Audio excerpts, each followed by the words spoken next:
Paige Carter, Deputy Sheriff, Season 2, by Melanie P. Smith. Narrated by Aimee Barrett.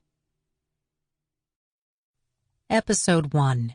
Bad Blood. Matt Sutton turned to his twin and smiled. He was in the mood for a little fun. "Looky here."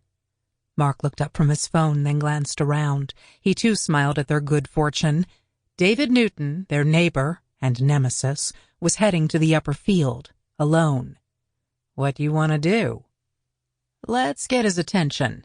Matt stomped on the gas and closed the distance between them. He let up just in time to bump the old Chevy truck, then backed off. David frowned, looked in the rearview mirror, and knew he was in trouble. The Sutton brothers were bad news on most days, but today they were itching for a fight. One David didn't have time for. If he pulled over out here alone, he just might get his butt kicked into next week. If he took off, he might be able to outdrive them. It took about half a second to make his decision. He stomped on the gas, flipping dust and gravel in his wake. Matt and Mark accepted the challenge and followed. David was driving beyond his skills, and he knew it. He took a corner too fast, nearly lost control, but pulled out of the slide just in time. He had to slow down, but if he did, the crazy twins might force him over the embankment.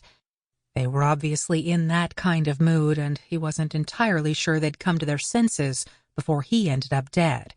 No, he didn't have a choice. It was pedal to the metal or disaster. With any luck, the Suttons would crash before he did.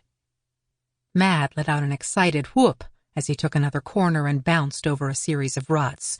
He hadn't had this much fun since, well, probably ever. His brother was grinning from ear to ear, laughing and yelling as they gained on their rival. David glanced in the mirror and knew what he had to do. They were headed for the S-curve, and he had to risk taking the winding section at full speed. He knew he'd probably roll, total his truck, and maybe break his neck, but he didn't think he had a choice. If he stopped, the amped-up twins would pummel him for sure. Die in a crash or die from a beating. Probably sixes, and at least he'd die trying. He took the first turn, and his back end started to slide. He let off the gas, and the tires caught just before he made the last turn, headed for the long, straight stretch of road that led into the back hills. He let out a relieved breath as he glanced in the mirror and realized he'd lost them. Had they crashed? Should he stop? No, it was probably a trick, a ploy to get him to stop so they didn't have to chase him any longer. He wasn't going to bite. Matt took the first turn and realized he'd lost control of. Sample complete. Ready to continue?